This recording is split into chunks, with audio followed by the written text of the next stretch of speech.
same time.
Dulu ya masih udaran yang baik kita untuk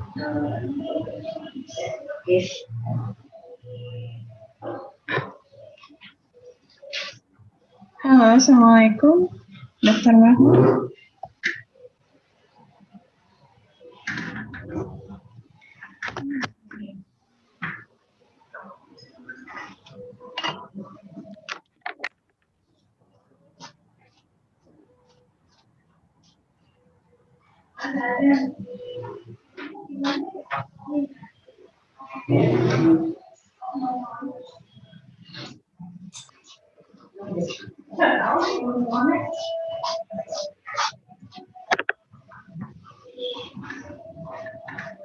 Ini chatnya.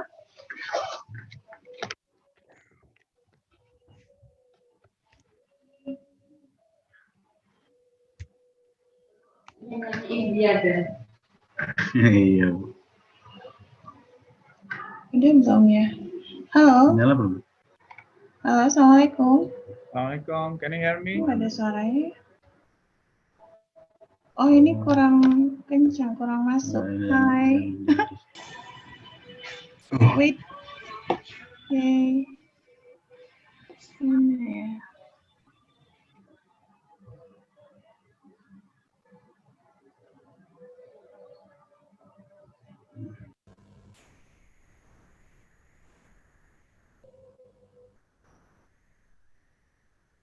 Halo, tes. Assalamualaikum. Dr. Mahmud, can you hear my voice? Ininya apa?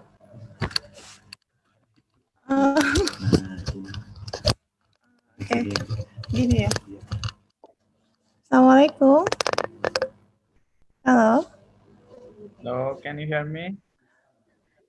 Can you hear me? Yes, I can hear you, Dr. Mahmud. How are you? Can we start? Hi, how are you? Assalamualaikum. Nice to meet you, Dr. Mahmud. Okay, can we start now? Can we start now, Dr. Mahmud? You can. Okay. Bismillahirrahmanirrahim. Assalamualaikum warahmatullahi wabarakatuh. Good morning, everyone. On this opportunity, we proudly, Department of Economics, Faculty of Economics and Business, Universitas Muhammadiyah Yogyakarta, will present joint public lecture with Dr. Mahmudul Alam.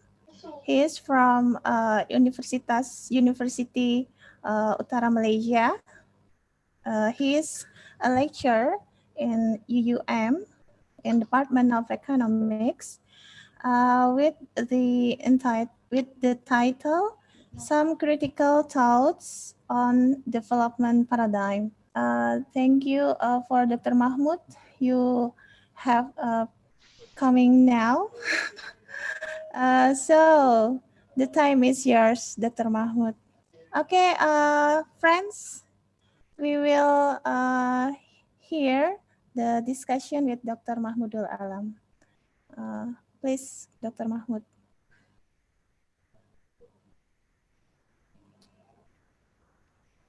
Thank you so much. Can you see the slide?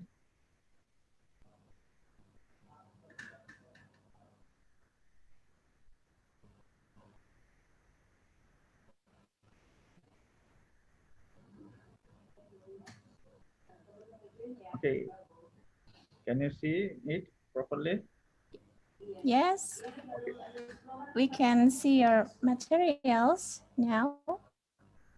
Bismillah, alhamdulillah, salatu wassalamu alaikum rasulullah. And assalamu alaikum, my dear friends and attendees, my colleagues. A very good morning. So there is 9 in Malaysia, in Indonesia, and here is 10 already. So we don't have much time to talk about the issue. So better we go on the topic. So development is now a real issue, and mostly it's a useful terminology in everywhere. In every aspect, we use the issue development, and it has many phases and many uses of and meanings. The meanings of developments and its applications varies among the discipline and also the different levels. So in this course is on development economics, and it's talking about the economic development. And most of the bookish theories are based on the Western principles, and it is very unfortunate what we teach in our class is mostly based on the Western theory. And we receive the Western prescriptions every day. So the prescriptions they give is based on their experience, and they try to fit it with us. So there are some problems in this issue, and as a students of development, we should realize the issue.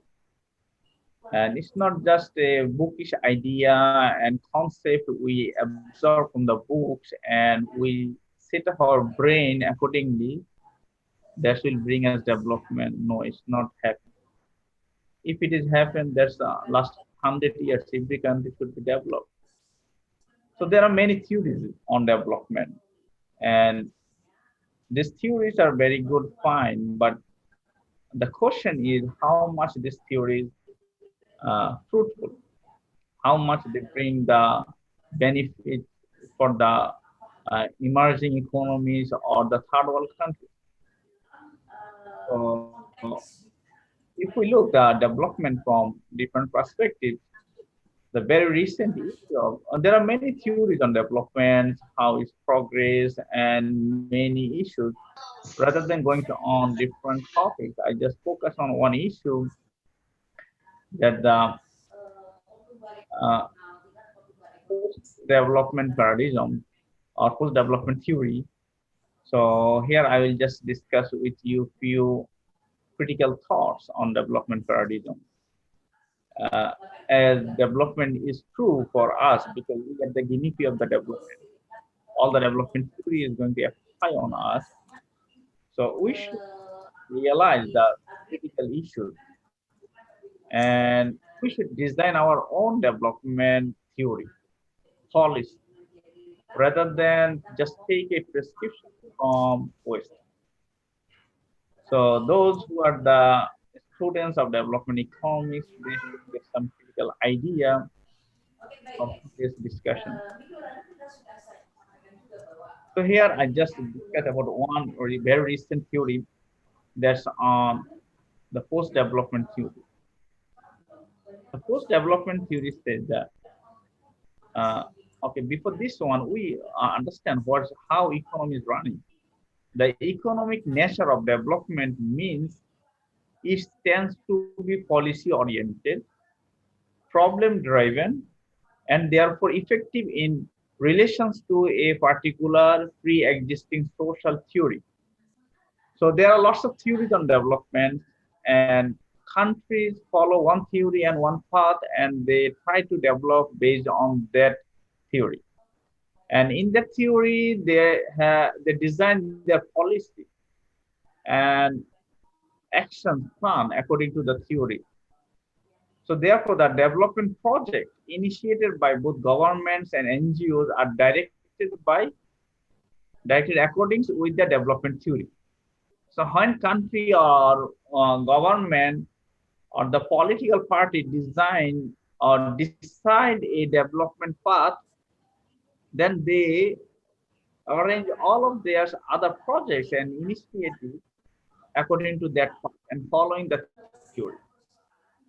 So development theory itself assumes a framework already set in the place by government and political culture in order to implement it.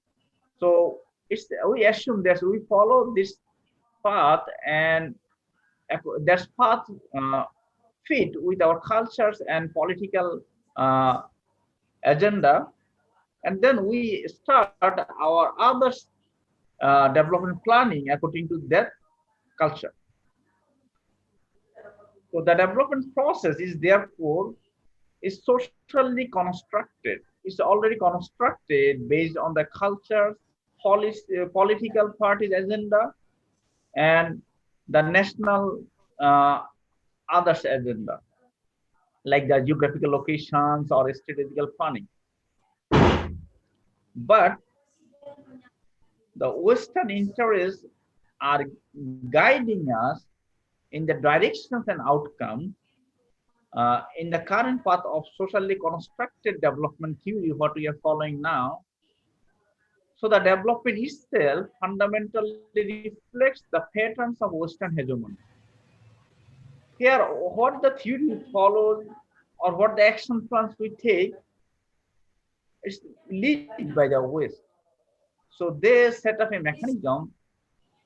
Suppose they set up some institutions who prescribe us continuously and design our development path. So suppose the IMF, UN, and UN other subsidiary bodies, World Bank, WTO. So they give us the prescriptions and guidelines and set up our economic path to become developed. And it is very unfortunate these organizations are from West and they are West driven. And their policy prescriptions is based on the Western philosophy.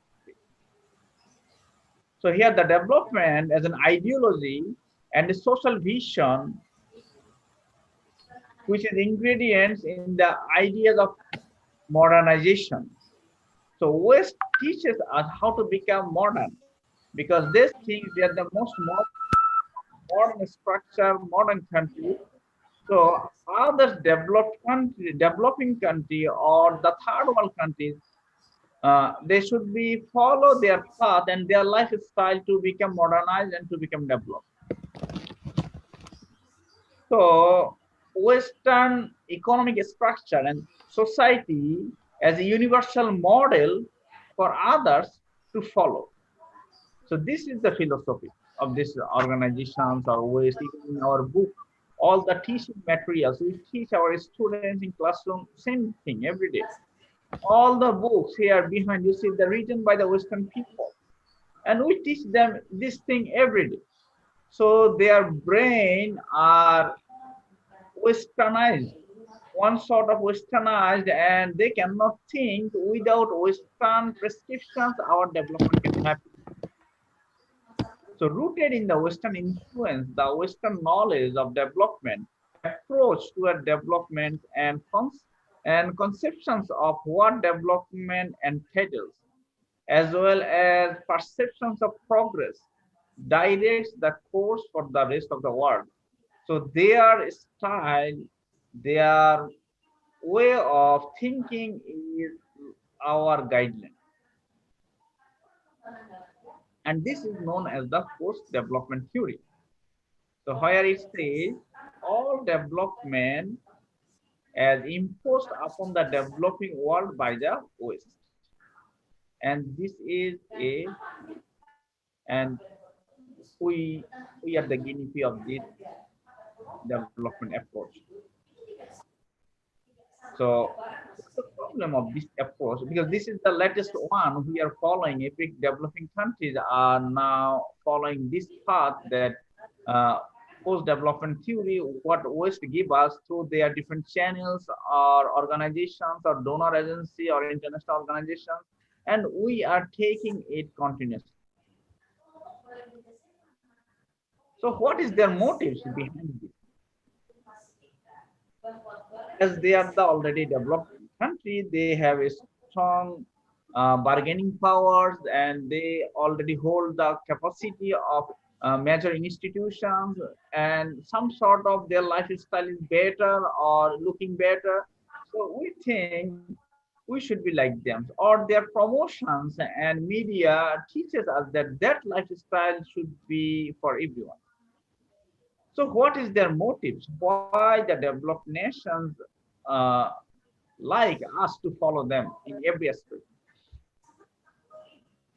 The motives is the one most important motive is the political economy. So those who are economics students, you must realize the politics and political economy and world political economy. This is very important. Politics and economics are very close. And this is called the political economy. If you go the economy, if you go through the political economy, you will realize that major political theories are based on economics, and that's economy driving. That money is leading everything. So the global political economics is most important. The developed nations are developed based on their economy, and the economy run based on the developing world. So we are the fuel of their economy in many aspects. And we should realize this one, how political economy leads the development theory, and how Western prescriptions looks their own political economy. So this political economy is within the nations and international ground. So they give us the policy prescription, and this prescription is must go within their agenda and their country's perspective or their philosophy. Suppose if you look the previous platform for the Soviet Union or the China leading, those were the socialist view, their ideology is different than the capitalistic view, or Western views, and both of all of this, the power exercising countries, they try to capture the other developing countries, and that's why they will follow their path, and it's a new sort of colonization. The old colony, they leave the countries, and the colony gone, but still the colonizations is going on in different form. It's not necessary from the physical form. Yes, it's still physical form is there. We see the US military based in around the world, many countries, all the regions, and this is still one sort of colonization. But the other source of colonizations is not the physical one, that's in different way. So in the political economy, they give the policy prescription, they give us the loan credit, the money to our government and earn the interest, the profit.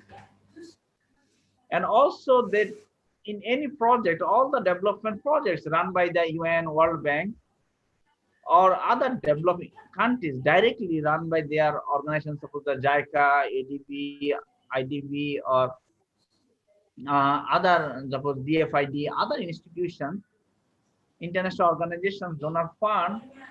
So they set up their own agenda, provide their own guideline, including their own consultant.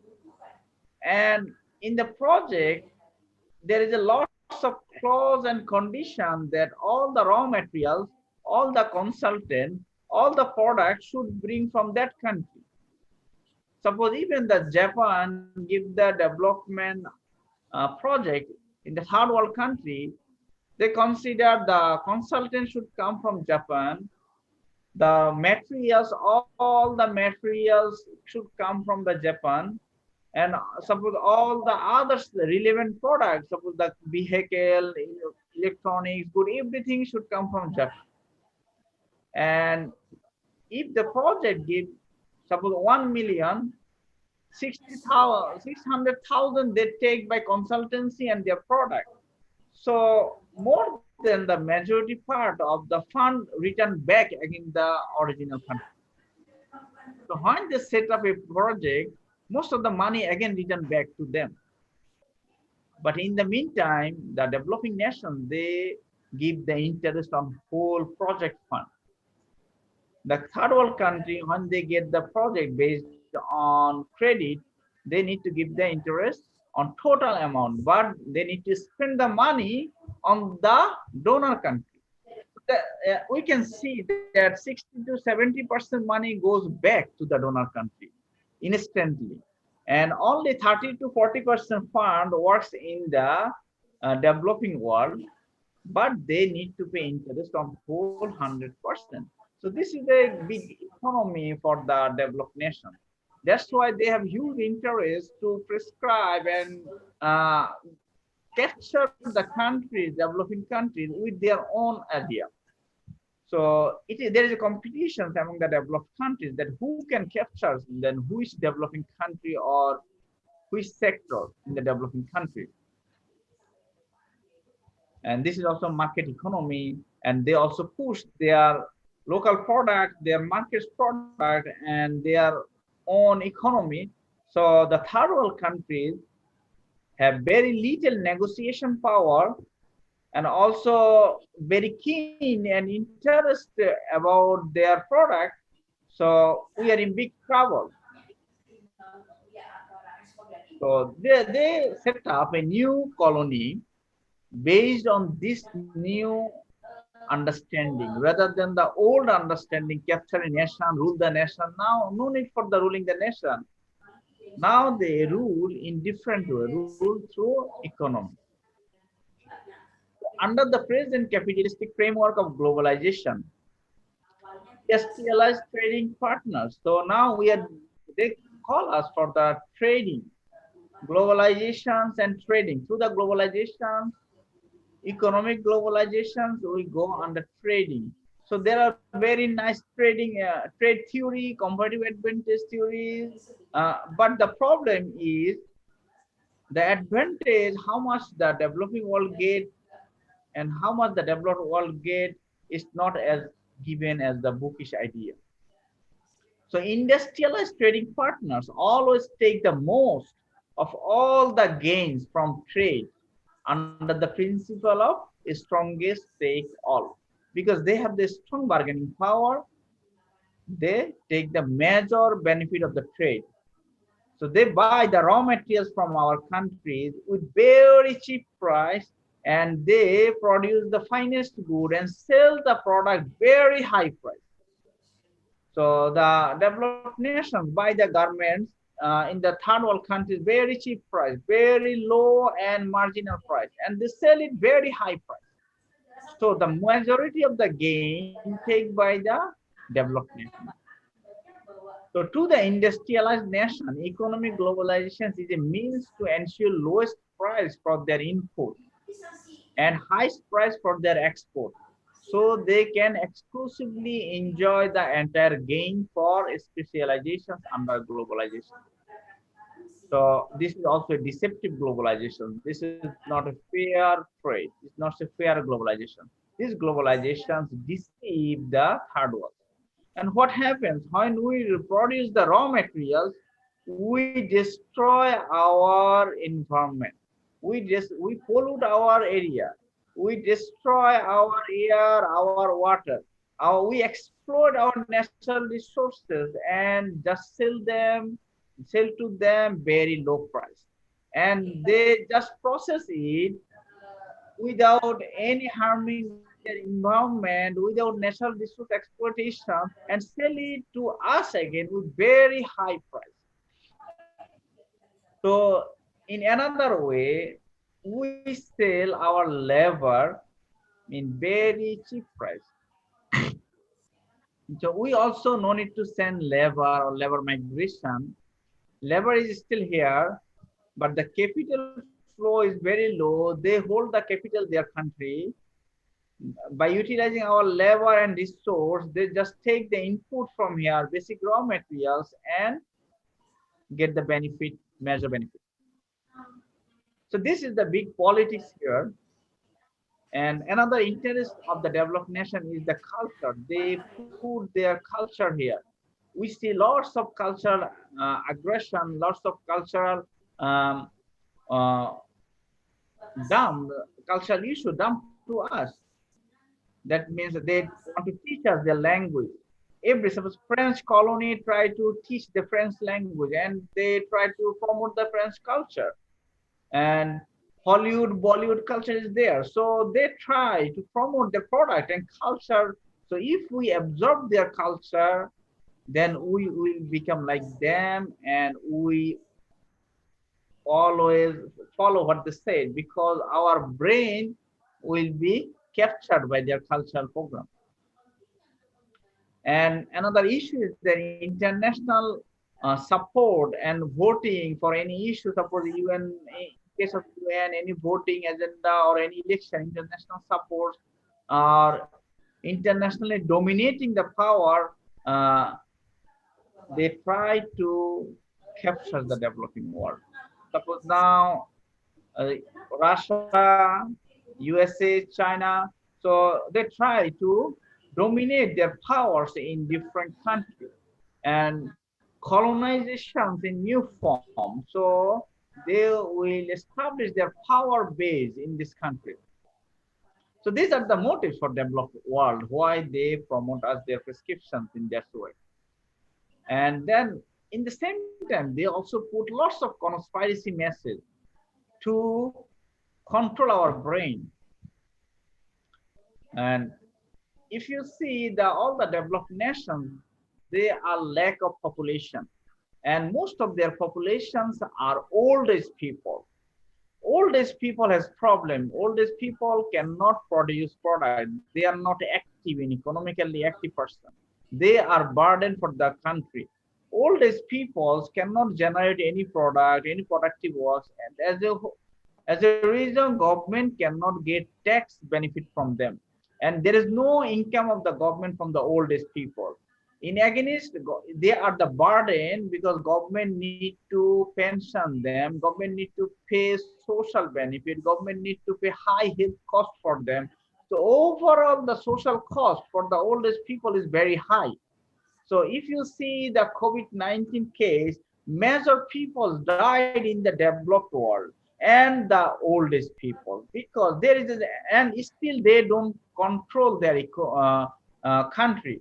They don't make the uh, control order or lock down the country. Still US is open, Europe is open, UK is open. They open from the very beginning. They don't close the country.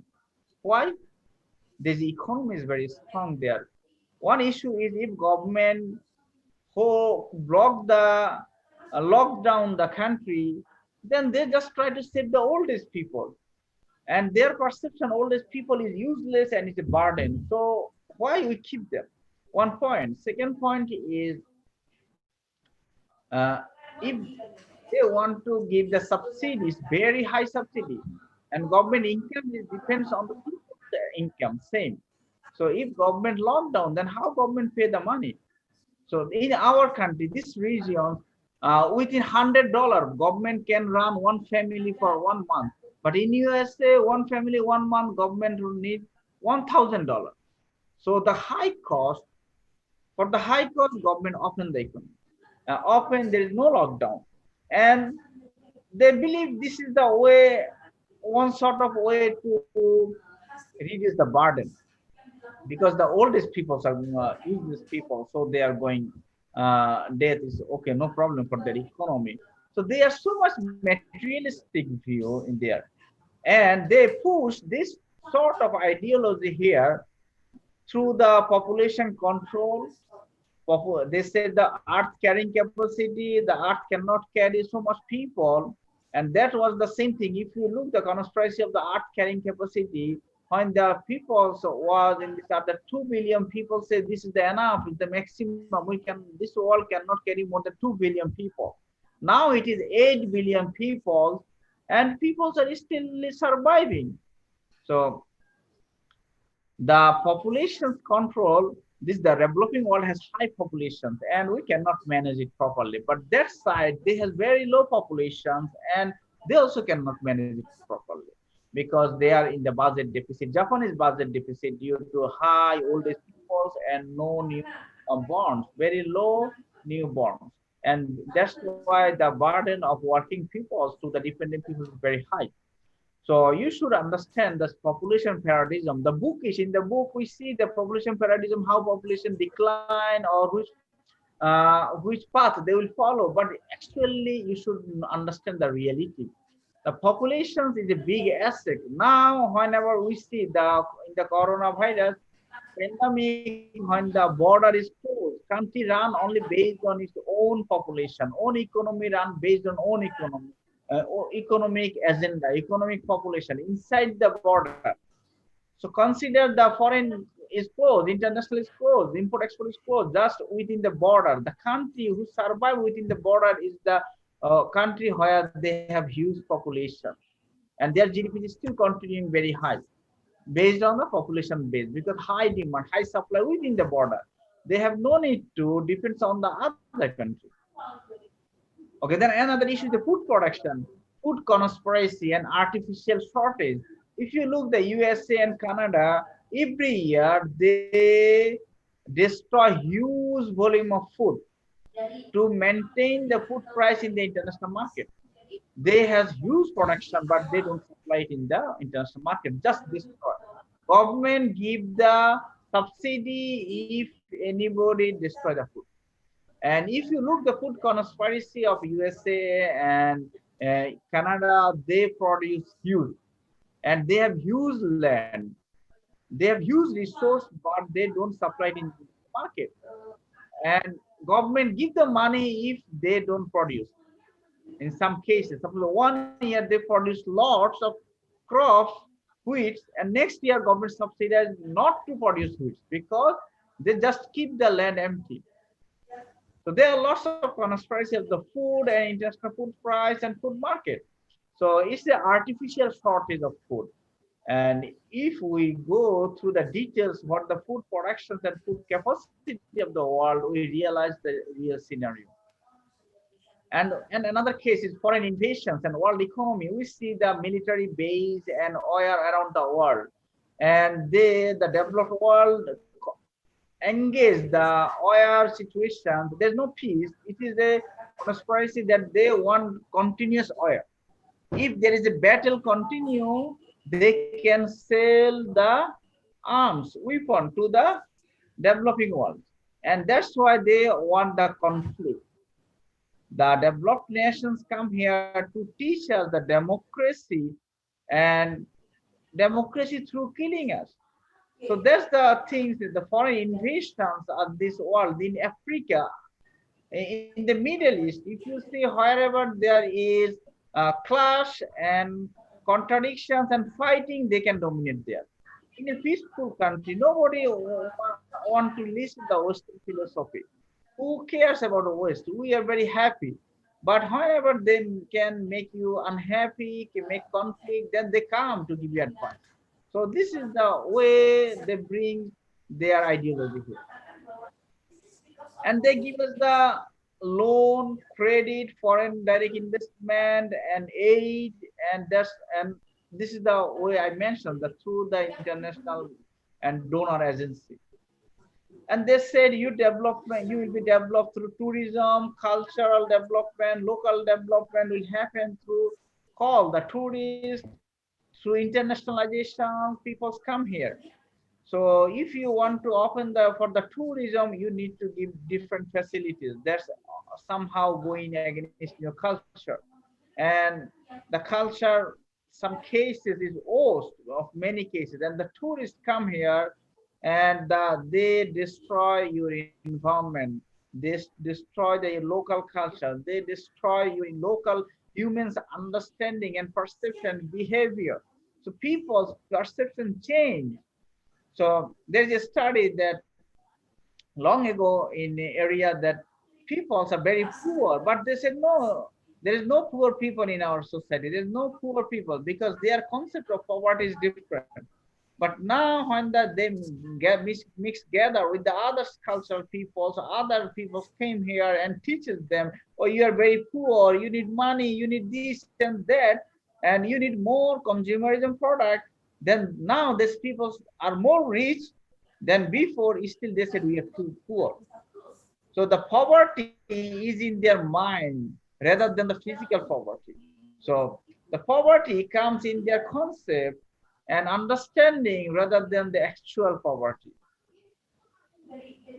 So, and then the globalization and internationalization, and now the ecology and environmental issue, climate change issue. Through the climate change issue, who destroy the climate of the world? Who is the most polluters of CO2 in the world? If you look the record, you see the USA, China are the major. USA, China, India, Brazil are the major partners. They alone produce 50% of the CO2 of the world. But USA did not sign the Kyoto Protocol. They are not agreed to reduce their CO2 emissions. On the other hand, they force the developing country to reduce their CO2 emission.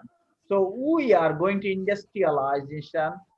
They already industrialized country and they already developed, but without going industrialization, how we become developed, how we increase our income. So whenever we go for industrialization, they said no, you cannot do it. You need to control CO2. But in against, still they are not agreed to reduce their CO2. So this is a very high double standards, and based on this double standard, we are like a guinea pig. And there is another issue here. Uh, Through the UN agenda, last time it was the Millennium Development Goal. They give us several goals of Millennium Development issues. Still many countries not achieve the Millennium Development Goals. Now they change it to Sustainable Development Goals. And through Sustainable Development Goals, pick the agenda of climate change, pick the agenda of environmental sustainability.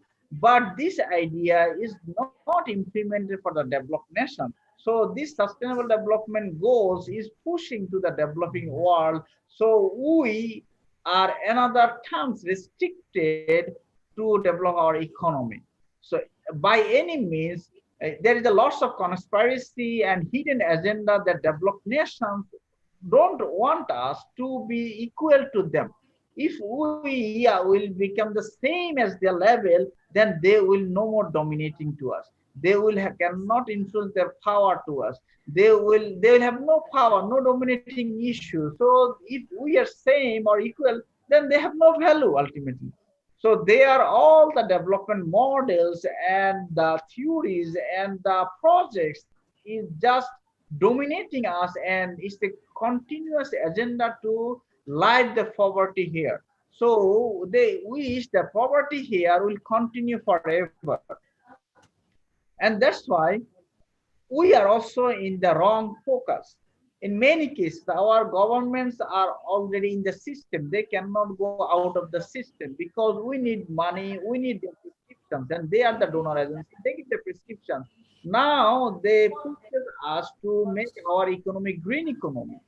The green economy makes every industry become green. Every industry, how can we make our industry green? We have no industry at all. What the industry we have is very old, and that's all for us. It's very difficult to change the completely, uh, make a completely ups and down changes. Paradigm shift. We cannot make a paradigm shift here instantly. And we are not the capital country, capital oriented country. We are labor oriented country. They are the capital oriented country. So they gain their capital and they improve their infrastructure capital and they set up new technology, invent the green technology. Now they want to push the green technology to us. That means we need to buy green technology from them. Initially, they sold their old technology to us, and then now when we start using that one, they said, no, no, now it's time to become green. You need to buy the green technology. So who invent green technology? The developed world, the industrialized country. They invent the technology, so they want to sell it, the technology, sell the technology to us. So we always become dependent on them. So green economy is another buzzword. It's some sorts of useless things to dominate the developing world. How can you become green economy for the Africa? They have nothing. There is still under the poverty level. People cannot eat there. They have no basic food and clothes and medicine. And you are pushing them for the green economy. These are absurd for this third world country. And then the come for the wrong focus on the development. And if they push us the developments in a quantitative approach, they tell us or tell us to think about the quantity basis. What is your GDP? What is the per capita income? Per capita income cannot bring happiness. If you have a millionaire, you don't bring happiness. You cannot ensure the social justice. You cannot ensure the relationship. You cannot ensure the equity or equal distribution of wealth. You cannot reduce the poverty. USA still cannot reduce their poverty. Though they said we are highly developed, we have no poverty, but it's still 15% people of USA live in the street. They call it is homeless, not the poor. So their terminology is still different. In our cases, they say it is hardcore poor, but their cases, they say it the homeless people. The homeless people are the hardcore poor people, but they don't accept it. So 15% people in USA is still the hardcore people. They're the highly poverty, but they set up their society in a way that there's a 5-star super high income people and 5-star super poor people, and they don't accept the reality and just pushes us to view our things rather than their way. So they show us the per capita GDP, per capita GDP, per capita income, per capita poverty level, $1 poverty level, $1.9 poverty level, $3.2 poverty level. They give us different idea, so you cannot go out of your thinking. Your thought is captured like you are poor forever. So we should think different way. It's time to think different way. What types of quality of life we want, that's very important. So we want to become very developed, high income like this. You see, this is the video. Just I will share a few videos so you can get idea that how developed they are or what development we want. The train, people pushing in the train, they need to go in the work on time.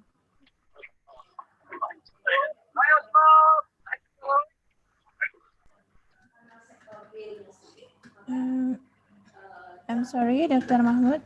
The video is not, we not can see your videos. Can you see the video? Yes.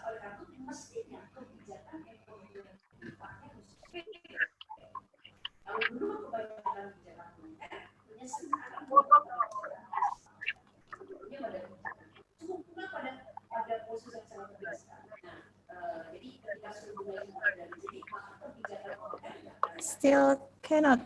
See? Yes. Maybe Can you see the video or not? No. Yes, not. There are only the slide PowerPoint on the monitor. Maybe Oh, you don't sebentar see ya. the video? Yes, but not already access on the monitor your videos. Okay, so okay, I just stop the video. Better I will keep the lecture rather than the video. But monitor cover the video, I think. Okay, the quality of life is there's the people, uh, some people, the quality, what the quality they're teaching is something different. It's not the quality that you stay in USA. They are also suffering too much. People need to work two shift job, and their life standard is very expensive. So they need to improve their income to high level, and that to maintain a minimal level of quality is very difficult and far worse than in our level. We maintain a very high standard of life with very low income, but in developed country you cannot imagine that thing. Okay, and then materialistic lifestyle and consumerism, they teaches us we need this, we need iPhone 10, iPhone 11, iPhone 12. So we need to update ourselves continuously. The moment you have iPhone 10, you're very happy that I have the biggest thing in the world.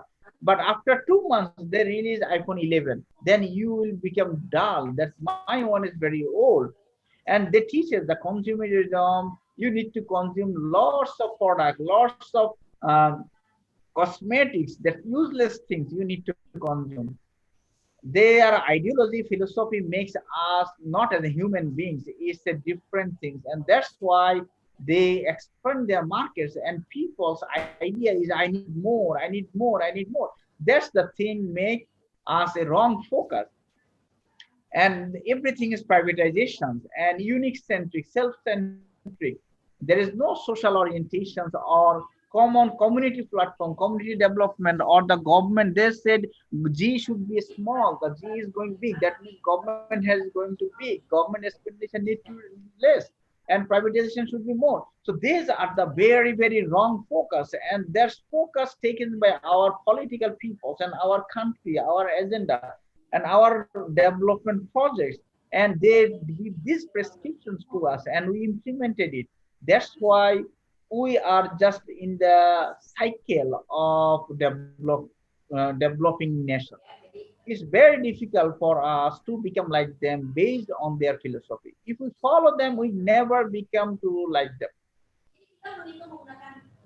And another issue is here is also our budget allocation is problematic. Our budget is election centric. Our political parties and their agendas is problematic. They arrange the budget is more on election centric, and they spend huge money for the military base, military developments, rather than the healthcare and rather than the education development.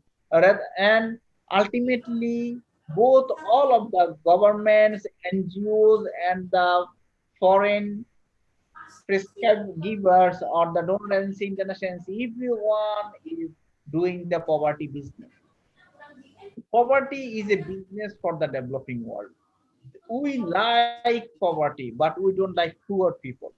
We don't like poor. We want poverty. We want poverty continue forever. If poverty continue, this is my business. My NGO will run. I get the fund. If the poverty continue, the donor agency give the money, and the international agency give the money and give the prescriptions, and people's life will follow them.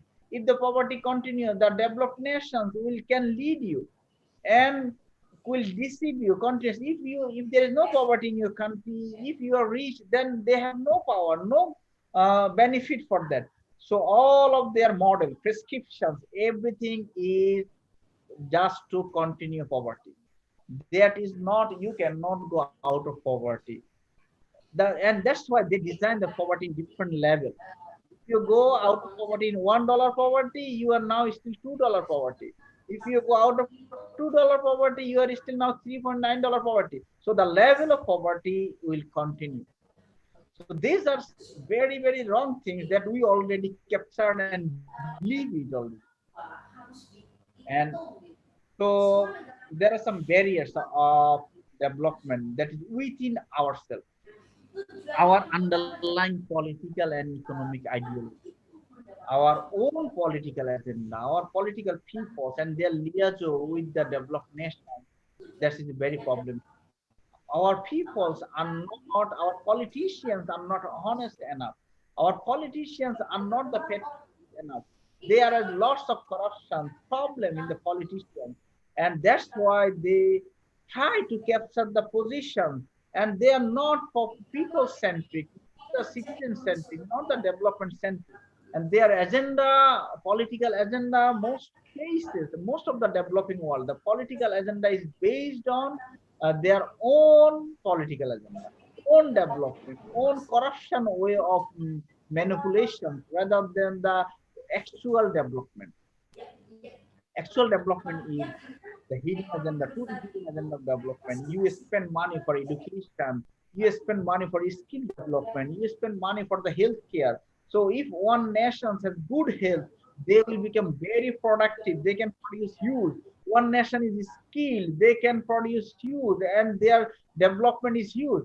But they, this budget system, political system, they spend the money where people see, oh, lots of things done. They spend money for the show off, like they build a big infrastructure, business infrastructure, and that causes people see, oh, we are developed. But actually, the hidden agenda is not there. People, human capital is not developed. So long run, the country will not develop at all. It's only in the same pace, and follow the same pace based on the inflation, and the other problem is coming and population is increasing, and so their development is constant in the same cases.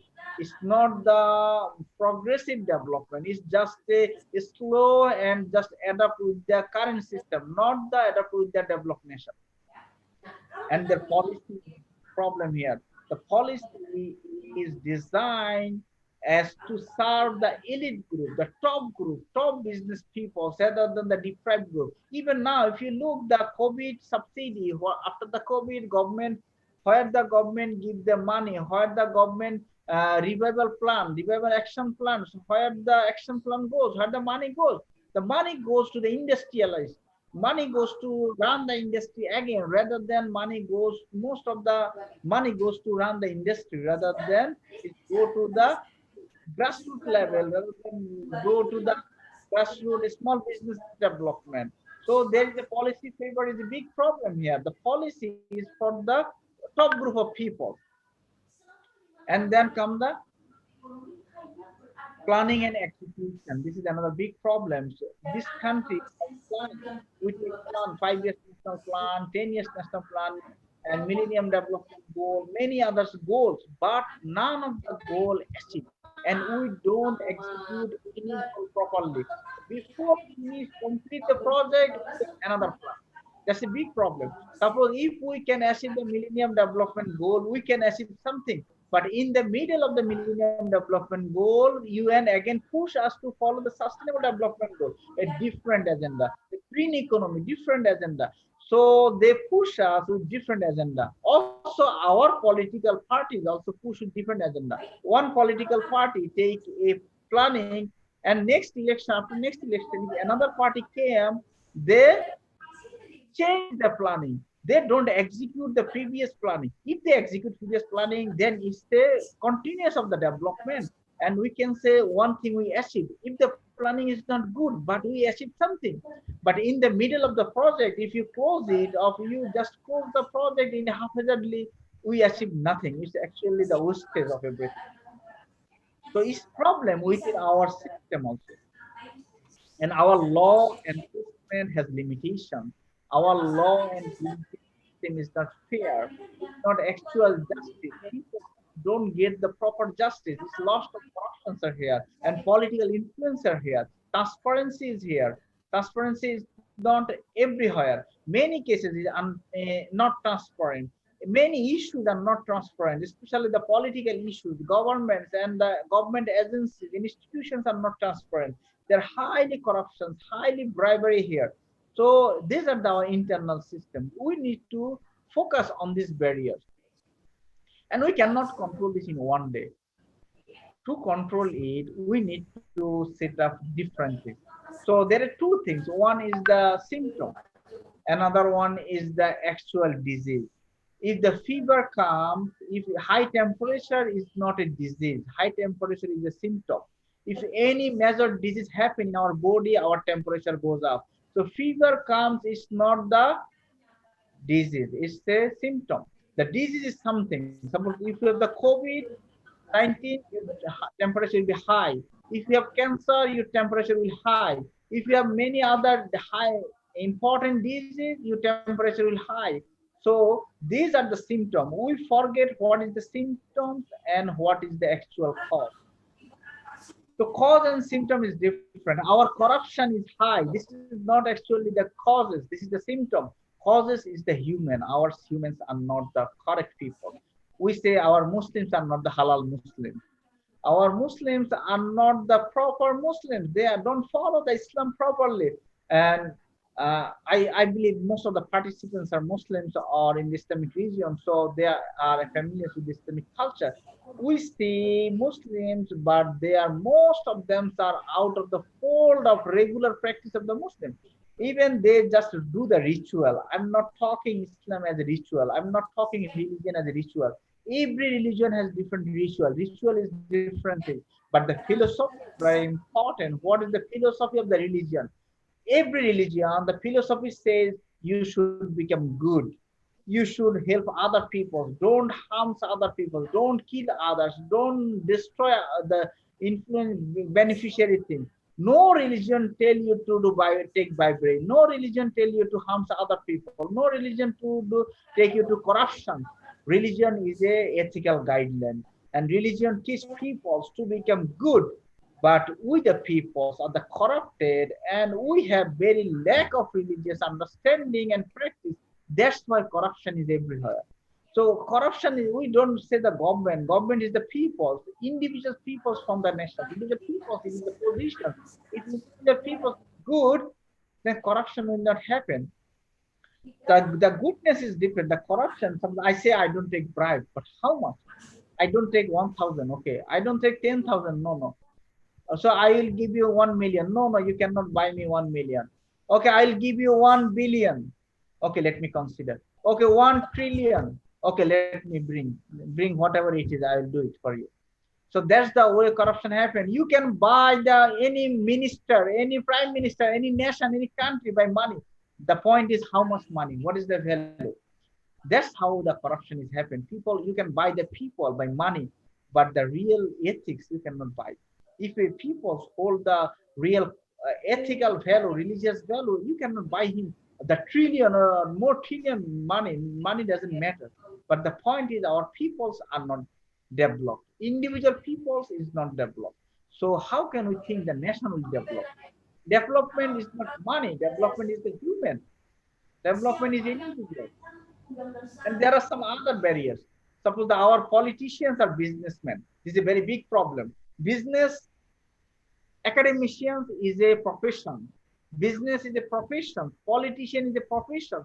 Politician is a different institutions. They have different agenda. They have different value, different ethics. Businessman has different ethics, different ideology. Academician has different ideology, different ethics.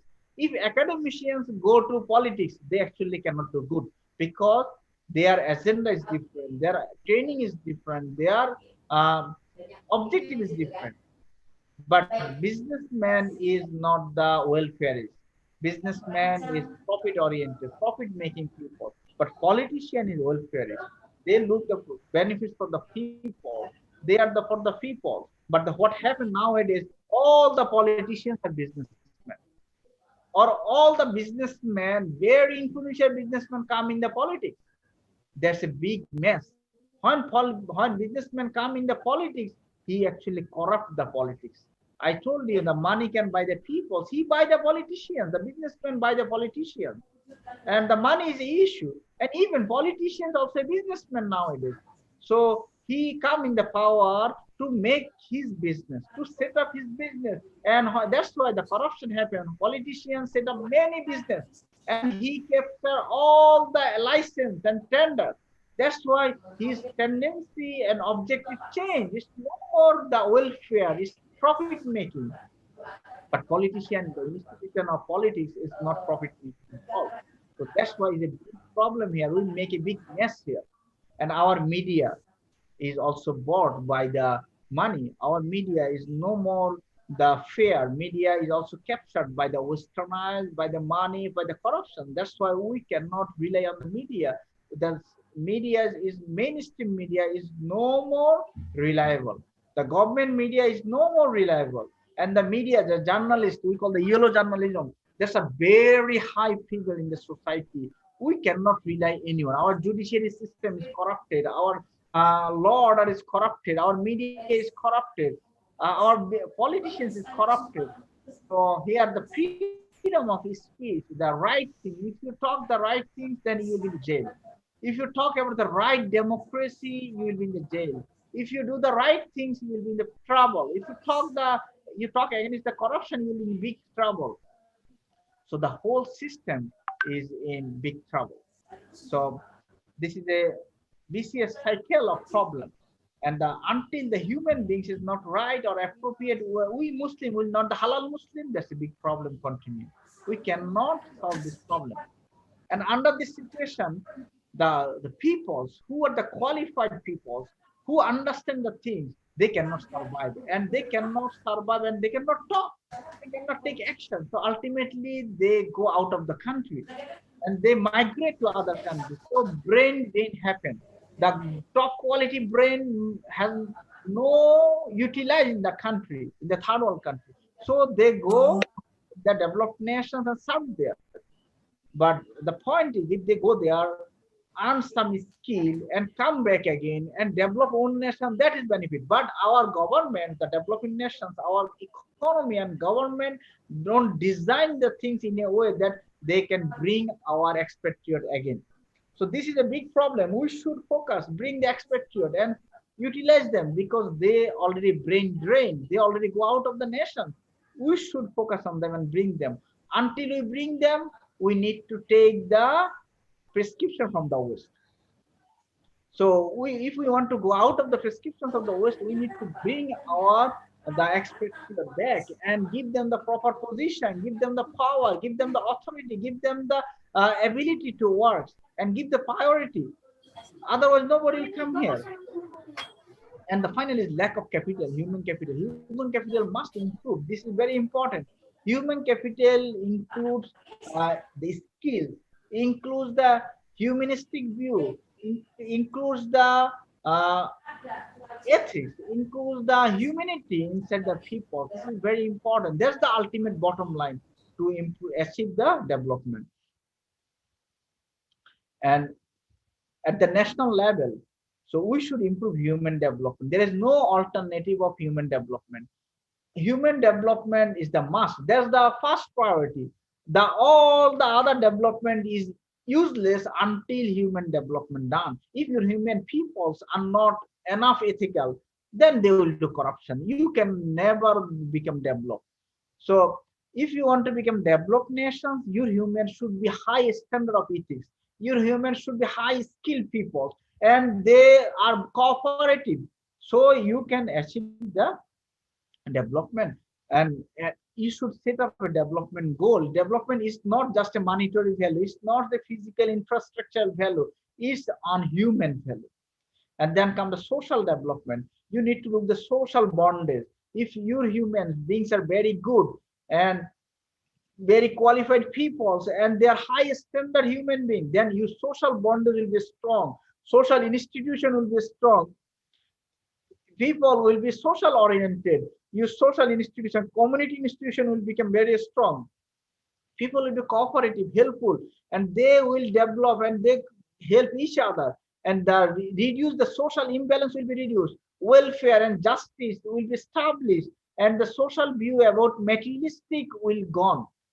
There will be no competition how much money I can make, no competition how big, how rich I will be, no competition how good my child in how good school they are teaching, no competition how good car I'm driving, no competition how much material in my house. The competition will be how become I'm a good human being, how become I'm a good or reputed human being. People recognize me, people love me. People don't love politicians. People don't love any corrupted people. People like them, not like them, like their money, like their position, like their prestige, and follow them to gain the same thing. But people never love them. People don't love the corrupted people, corrupted population, corrupted others thing. People follow them to get own benefit, but not love them. We need to build a good generation, good human being, good civilization. They will have a strong bondage. They love each other. They will become a good human being. That's why we are the human. So, and then the economic stability, growth, and inequality. So, the current form of development setup increase inequality everywhere. The top 1% of the people consume 50% of the wealth of the nation. That is around the 50% bottom level people. So top 1% people, 1% people consume for more than 40% resources, or the equivalent to 40% people. So this is a big mess, high inequality of the nation, within nation, and even among the nation. Even if you see the where the resources are going, I see the businessmen. If you look the MNC, multinational corporations, top 5 multinational corporations, you look their budget. The budget of top 5 multinational corporations is more than the national budget of 100 countries. You see the one corporation is so strong, then they can buy 10, 20, 50 countries. It's a big mess. The wealth are concentrated in some places. So we should give the welfare. We should, government is for welfare. Politics is for welfare. Economics is for welfare. That's why we should know the welfare economics, welfare government. Government is not the businessman. Government is not the money maker. Politics is not the money maker agenda. That's why is that the politics. That's why it's business, not business. It's the government. So government is for the people. So they work for the people. They should look the benefit of the people. They should look the welfare of the people. Don't make everything privatized. Don't give the privatization everything. Don't sell your ethics. So improve the living standard. Work for the living standard, the poor, deprived people, special groups of people, the oldest people, widow peoples, or orphan or handicapped, that are tribe people, or minority group. Focus on them. Improve the overall education quality. That's the improve for reducing the inequality. That's actually causes the growth. And then if you want to improve the economic growth, then focus on the role of the government, role of the strength, the role of the state. Whatever they say, reduce the number of G, reduce the government expenditure. That's a very big miss. Big mess. Government shouldn't reduce the expenditure. Rather than privatization should encourage, and government also should work together. Government sector need to be more efficient and more effective. Don't push everything to the private sector. You shouldn't send the education to the private sector. You shouldn't send the healthcare to the private sector. Yes, you can little bit, but not the whole, not the major people, because this is the government agenda. You need to take care of all the people. You need to ensure the basic skill, basic education. But now the private sector is very strong in the healthcare system. We see the healthcare around the world, everywhere, even the West, their healthcare is the worst now. In the COVID-19, we see the situation because everything is privatized. Then We should focus the traditional knowledge, our culture, our citizens' priority. We shouldn't embed it or force them to follow the foreign cultures or foreign policy. We should take our culture, our policy, our people's understanding. Our peoples are not as much as their peoples. Our people's ambition is different. We should prioritize our ambition. We should give the value of our people's ambitions rather than the value of the Americans' people's ambitions. Americans peoples have their ambitions and they give the prescription according to their ambition. And we also implementing this ambition to our people. Our peoples are now in big trouble. They cannot adjust the system. So we should focus what is the capacity of our people. What is the traditional knowledge we have? How can we become developed based on our own agenda rather than their agenda?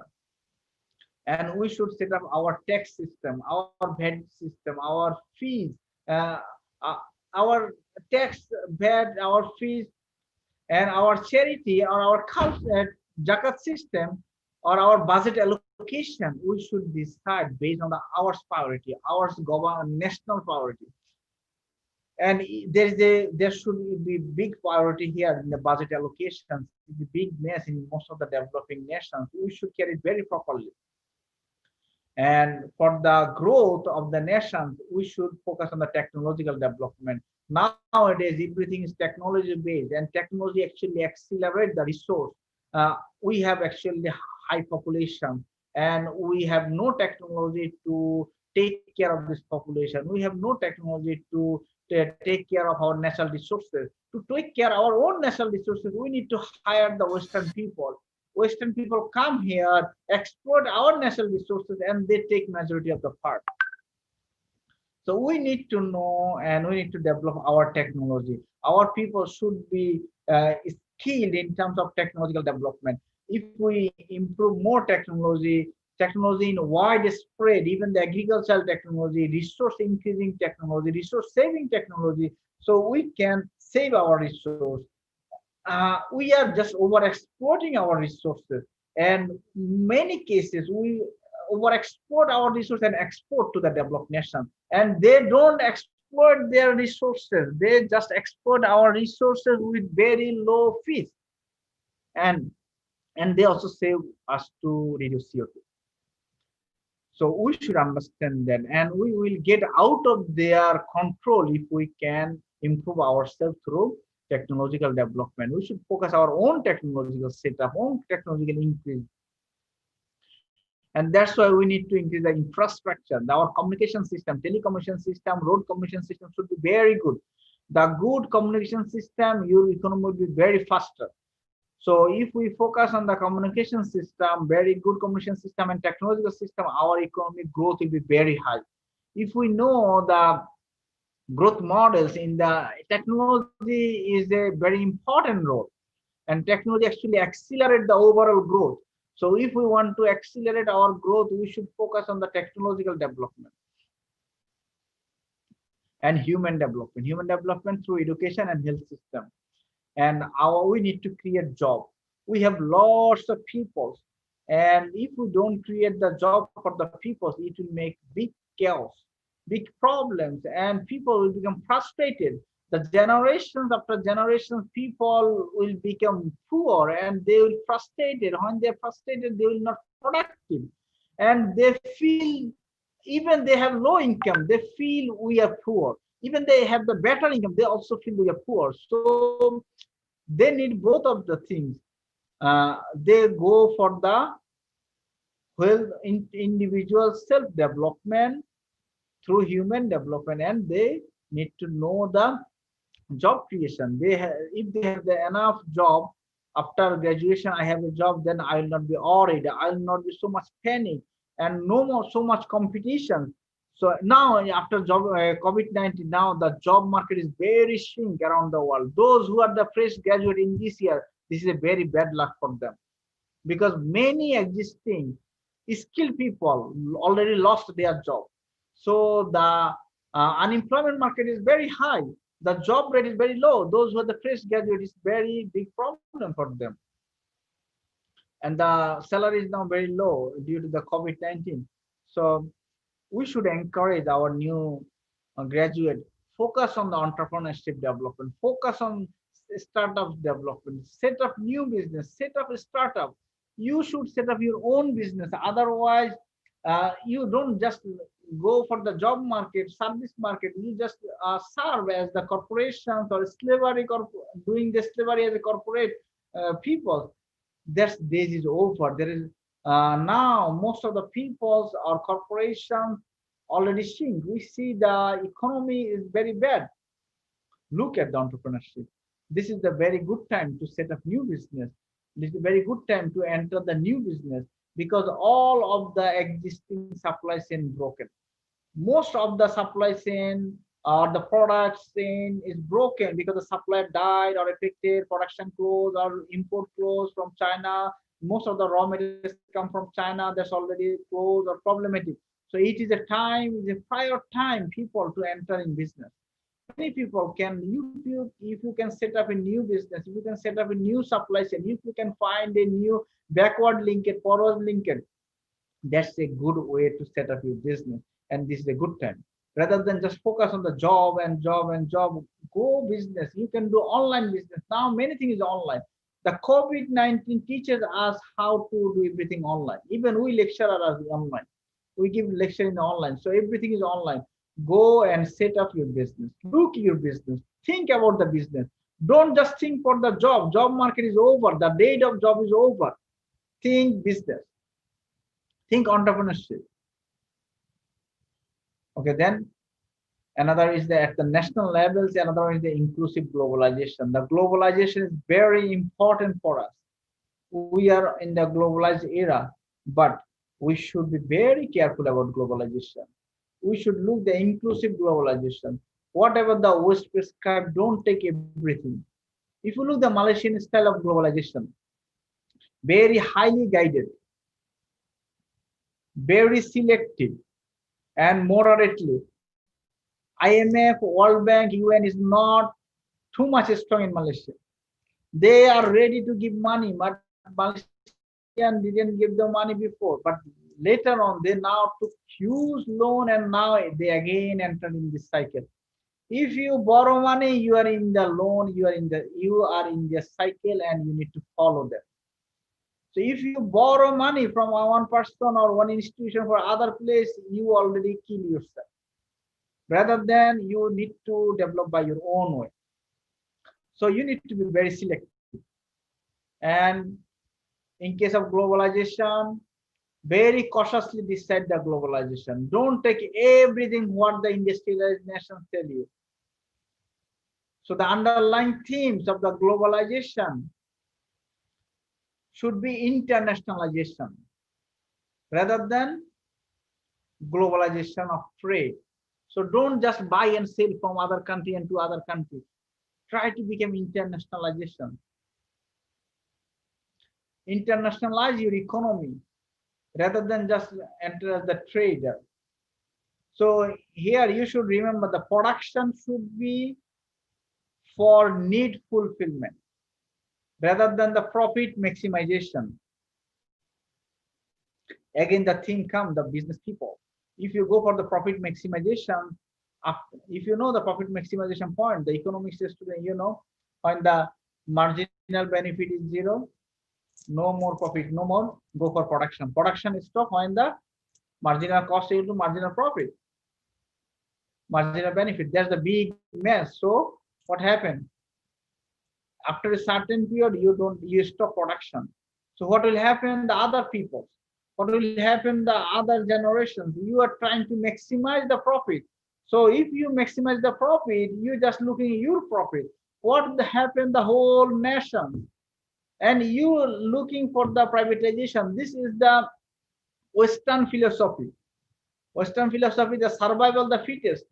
I take my maximum benefit and I will survive as I'm the fit. The business, who will survive, who is the fit?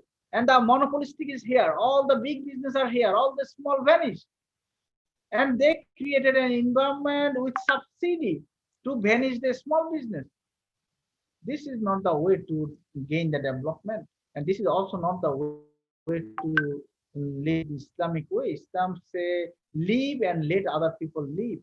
We are brotherhood. We live each other. We ensure the social harmony. Islam encourages business because majority of the income is in business. So we encourage other people to business. We encourage everyone to come in, and there's a brotherhood. If my business is very good, I don't like to take all the customer in my shop. I need to shift some customer my neighbor shop. My neighbor shop is not doing good. He need to survive. He has a family. He need to live. So I should transfer my some customer there. How? Some cases I say I don't have the product. Please go to the next shop. That's the very easy way. This is the way is not to. I'll not lose my share. What the benefit? What the risk? Or what the uh, resource God give to me? What is given in my luck? What is given in my takdir? That will come. But I help my other people, my brotherhood. The brotherhood is very important. The building a society of brotherhood is very important. But the cooperation is very important. The philosophy of the peoples I live and my brother also live is very important. That's the way you can achieve the development. If you look the developments of highly focused on the jungle rules, the survival of the fittest in the jungle, who the fit will survive. This is the jungle's rule. Only the strongest will survive. Only the big animals will survive. A small weak cannot survive. But humans are not like that. This is the role of government. Government are for the people. They take care of all the deprived people. So our system should be focused on here. Even our humans, individual system should be focused on here. It should not be the profit maximization. The theory of profit maximization is a big mess, is a wrong theory. Those who are the finance, we know the profit maximization is a wrong theory. If you learn the finance teach no more profit maximization. Finance teach wealth maximization, not the profit. Wealth is important thing than profit. In case of profit maximizations, you ignore the risk. There is a risk.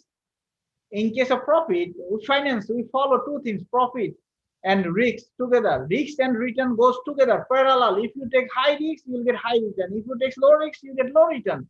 But in economics, ignore the risk part. Economics only look the profit part. So they cause the profit maximization. If you maximize the profit, you need to take the high risk. That's the very much true thing. So if you're more vulnerable to your population, you can maximize your profit. But if you reduce the profit, you can maximize the welfare of the people. So that should be considered by government, by nation, and that should be included in the budget, and that should be included in the national agenda and the development projects. And then the mainstreamings of the process of economic development is not unregulated globalization, but economic nationalism. For an example, the Prime Minister Nehru first economic policy declaration was the produce or go without it. If you can produce within country, you can consume it. Otherwise, forget this. If you cannot produce Mercedes in your country, forget it. If you cannot produce Audi in your country, forget it. If you cannot produce iPhone in your country, forget it. No need. You can only use it if you can produce within the country. That's why you have no need to import all useless products. We buy lots of cosmetics and useless products from Europe, from USA. That's useless. We can produce it in better way, but we buy them because they are brand. They create the brand. This brand kills us. We can eat our own chicken, no need for KFC. We can eat our own burger, no need for McDonald's. So they take huge royalty. All of our money goes out. We are actually not eating KFC, they eat our chicken. So we should understand the theory of the globalization. We should think the economic nationalism. How can we grow in our economic nationalism? We will never become developed if we consume developed nation products. When we consume our own products, we will become developed. We have a big market, we have big population, but our market consume their product. That's a big mess. Uh, and that's why they are here. They sell their product. Otherwise, if we don't buy their product, they will die. They will become the developing nation, and we will be developing nation. So the scenario will be the upside down if we stop buying their product and we use our product. So they will cannot sell their product to us, and they will become poor, and we buy our product and will become rich. Our industry will grow, our startup will grow, our people will grow, our economy will be within our country. Our money doesn't go out. So we should think. We should think and reconsider our brain. The consumerism killed us.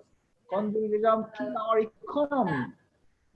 So we should focus on nationalism, national economies, rather than high globalization.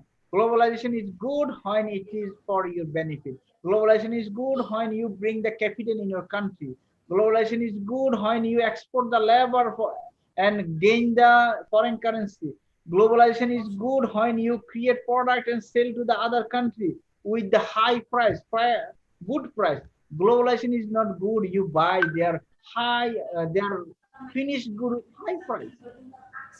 Globalization is not good. You buy lots of cosmetic products. You buy Unilever, thousands of products of Unilever. It's not good. It's killed us. So we should look the globalizations in a more rational way, more focused way, and we should develop our cooperation within our developing nation. So I am poor, you are poor, so we make a cooperation. You know the cooperatives. Previously, there was a cooperative not for development. And the most of this third world country follow the cooperatives model. Still the cooperatives are here. So we cannot grow. So some of our people make to join together and save money and buy something. And then we buy again and again and again. So we save our resources based on cooperation. The same cooperation we can do with, there is a cooperation like South-South cooperation, developing world cooperation. So we should select our partners very cautiously and carefully and go for the cooperation.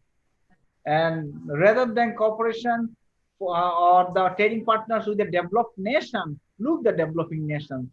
Find out your way to get better return, not deceived by the developed nation. Okay, And I'm sorry, Dr. Mahmud, maybe your terms have okay, 5 minutes 5 minutes. again. Okay, okay, 5 minutes. 5 more Thank minutes. you. So I am almost to end. Uh, More. fi- So because these are the yes, things at national level. Now, if we talk about the individual level, personal level, as a student, what should we do? What is our role in the development? It's not just gaining knowledge and if the job and service. No, we have own way of thinking. Our own development is important. Don't look it's based on faith or luck. Don't rely on luck. Luck will not change until you change yourself. Achieve the leadership. Think creatively. Try to find out the way you can develop yourself. Try to find out how you can develop the other different group in your community. Think about the community and do not like and make a change. If you want to make a change, you need to change to yourself. Don't wait other people change, society change, country will change, politics will change, people, everything will change. No, change yourself. Change you start through yourself, you will see change will happen ultimately. If every individual become ethical, the whole world will become ethical. No corruption. Maybe it takes time. It takes 10 years, 20 years. The generation change. This generation is corrupted generation. This corrupted generation go away. The new generations coming, they will become the ethical generation. So change yourself. Change your community, change your peer groups, talk with your friends, with your community, talk about the goodness. Think how you make the goodness. Okay, and change the lifestyle. We want to build a life not for eating. We don't live for eating. We don't live for the many things. We want to live a life or a freedom life that we enjoy. Think how can we enjoy more? Money is not the way of enjoyment. Money is not the ultimate solution. If that is, then all the people of the West will be happy. But if you know the spice to spread in the West, people are not happy. Money cannot be happiness. So we want to build a kind society. We want to build a cooperative society. We want to build a slim and green lifestyle. So Islam says us, or even the all religious discourse says us to simple living and high thinking. There is no competition in materialism. Gain, you have two house, gain three house. You have Mercedes, gain Audi. No need. Be satisfied what is required and do something different. Do something knowledge, gain spiritual knowledge, gain human capital, works for the social development, works for the other people's development, rather than the looking for high profit maximization. And that will bring you happiness. We know the happiness index. We know the happiness index. Some people are happy. They are not the rich people. Some people are not happy. So they have lots of money. Money cannot bring you happy. We need a happiness. And we need to utilize our resources properly. Don't misuse your internet. Don't misuse your mobile phone. Misuse your communication. And don't reduce the affection of the people. Keep the bondage. Keep the bondage with your family. Keep the bondage strong. That you make happy. Use the tools or technology for creating betterment rather than just wasted of time, money, and resource. Don't spend 2 hours, 3 hours in WhatsApp or Facebook. Useless. Try to do something productive. Care the ecology and environment also. Don't misuse the resource. Don't just spend the water or waste through the waste or increase the traffic congestion or pollute the city. Care the society, care the environment, that you will get high benefit. If individually you can care, then your country will be rich forever. Then you don't use the misuse the symbol. Suppose the misuse the symbols in the wrong way. Don't lose the humanity. That's why we use the misuse our symbols. Then we already lost many humanity people. We lost the trust on our brotherhood. We don't trust each other. The society is those trustless society. If anybody is in big trouble, he asks, nobody help him. Nobody help. Even I have lots of money in my account. Even I don't want to give the borrowing my friend. If he is emergency, still no, because the trust is gone. We are not cooperative. We are highly self-centric, selfish. So rebuild, rebuild it, rebuild your peer group, cooperative, cooperation, your friends, your society, your peer group, very important. Don't talk about the senior generation. They are worst people, already gone. Senior generation are corrupted. Wait to their death. And they will go naturally. You people will come with new idea, with new ethics, new value. Gain the value now. Set up your aim of the degree of life. Set up your life degree. If you ask the most of the students of university level, what is your aim? They have no aim. They have the aim is getting a job and getting a good marriage, happy life forever. That actually not happy life. So what are you thinking? You think two things: good job, that means high income, and a beautiful spouse, happy life. So there's the two things only the animal focus, the animalistic thing. Then the animal wants two things: food and sex. That's all for their life. But we are human. We have different ambition. We are different than animal. Set of aim. Change your aim of life. Change your degree life. If you ask all the graduate student at your level, why are you studying graduate level? Why are you studying in the higher level? This is a tertiary level study, high expensive study. Why? Most of them, the answer is, I want a good job, and then I will get married and very good life. So this shouldn't be a target of you people. Think yourself, revise your dream, and don't think identity crisis. You identity crisis because your aim and become lost. You are lost in the multiculturalism.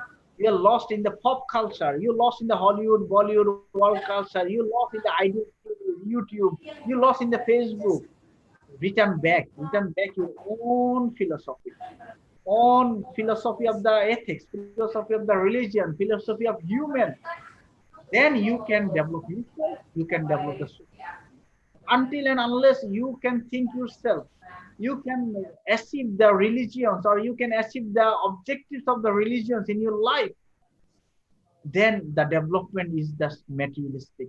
You will have high building, you will have very nice car, very nice, but you will be poor forever. Your nation will be poor forever, and you will be dependent to West forever, and you always go for their prescription forever, and you never eliminate poverty from your place.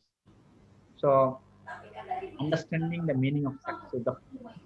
The last one is you should revise the success. Success is different. Success is not high grade.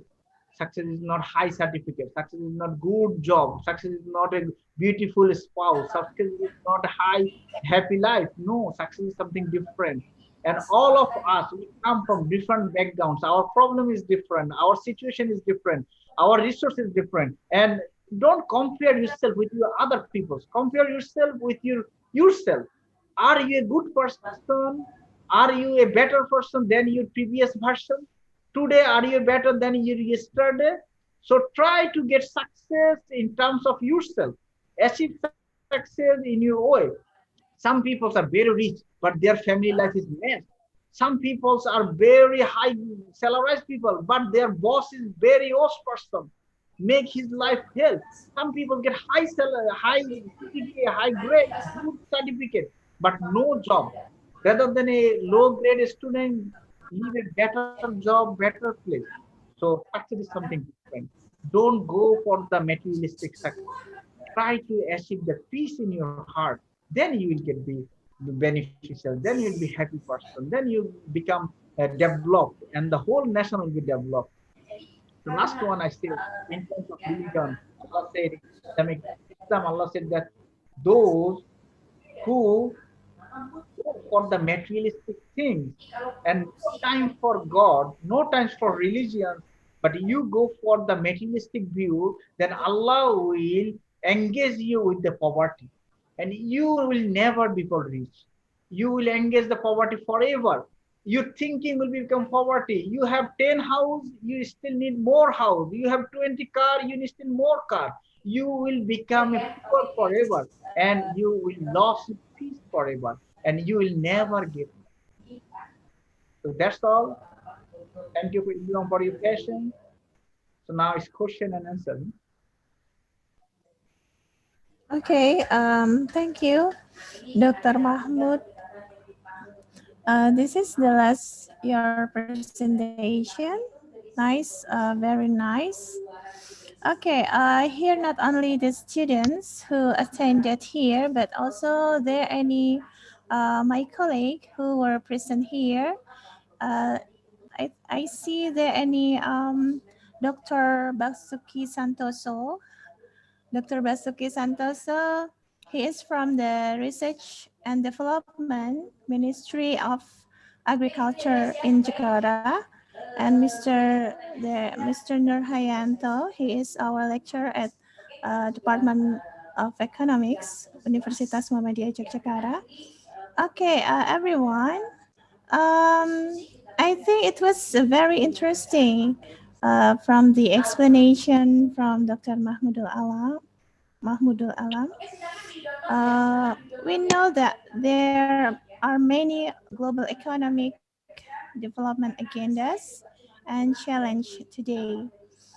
Okay, maybe there any question from students or the who attends here? There is question for our speaker today, guys. Okay, maybe I want to ask to you, Dr. Mahmud. Here, according to Bank of America Global Research, this is very this is the first time since the global financial crisis 2008, 2009, the world of economic growth has not reached 3%.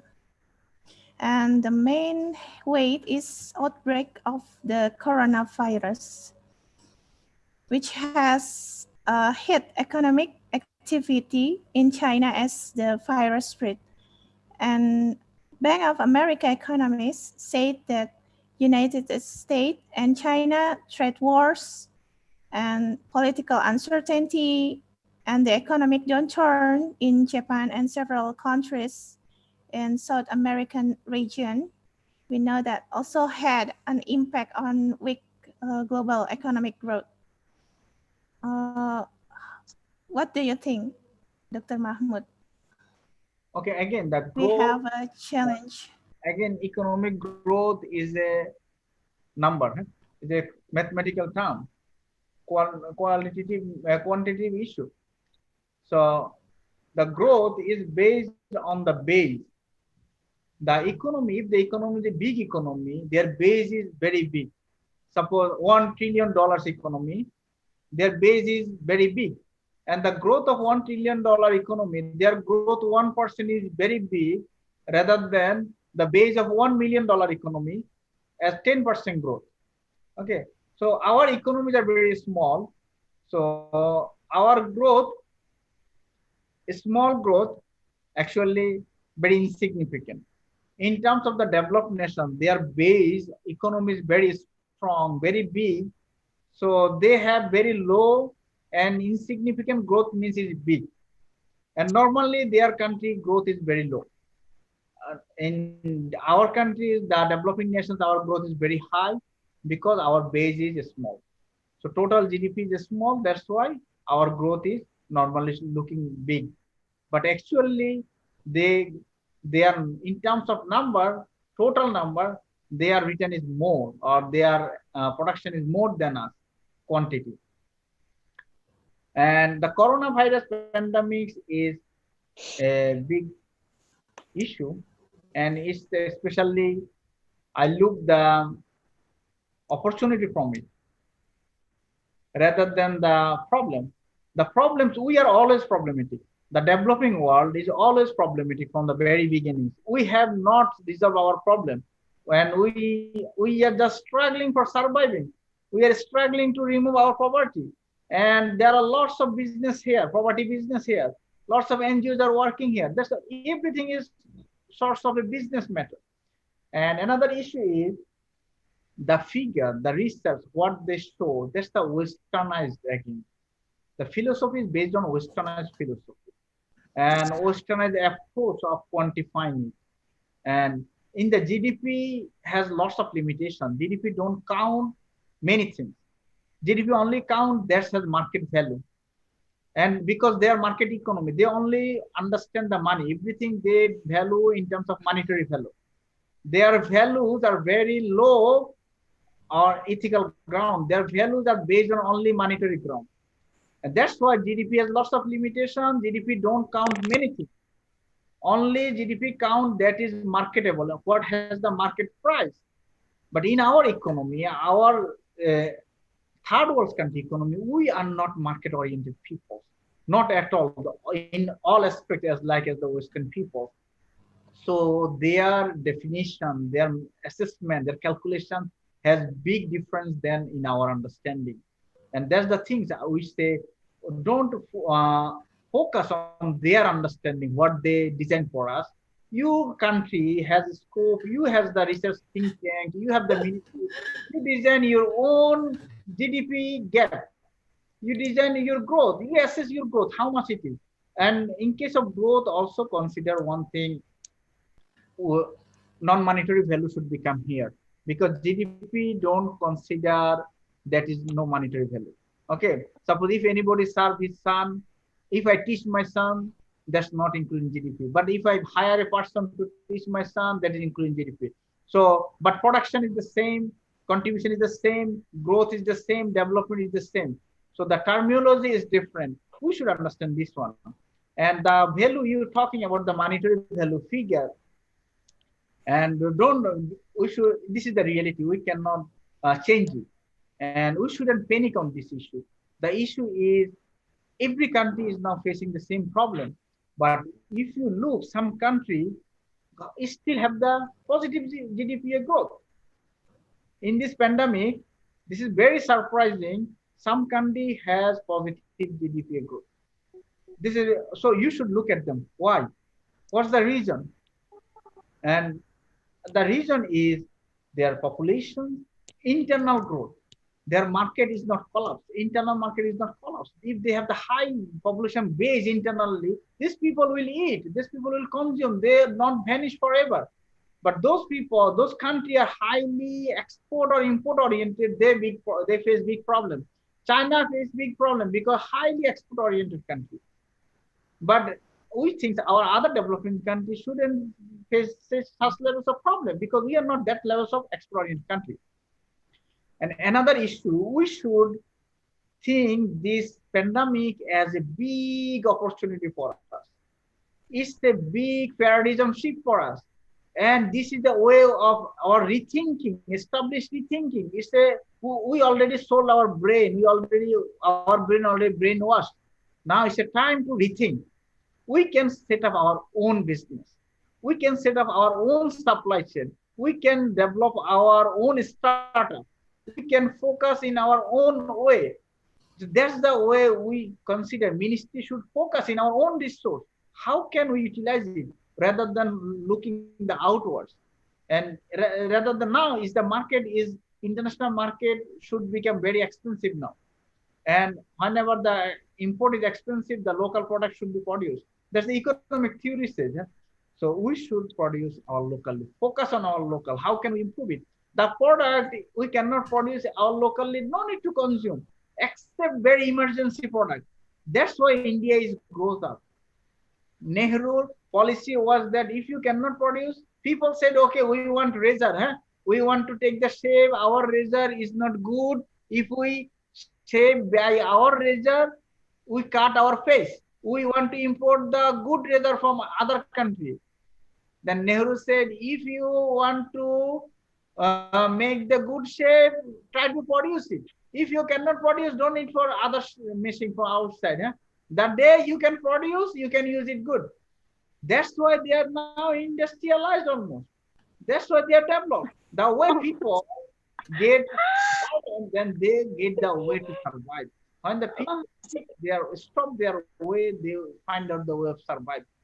Now it's a big way to find out our way of survive. All of our generations, the students, brain setup is they are ready to go for the corporations, serve from the MNCs, and they just make money for the, it's like a slavery life, 8 to 9, 8 to 10, or 8 to 5, slavery life to serve the corporation. Now it's time to think. Go out of corporation. Think yourself. Try to set up your business. Think your own startup. You can become another big rich guy. So it's time to change the mindset.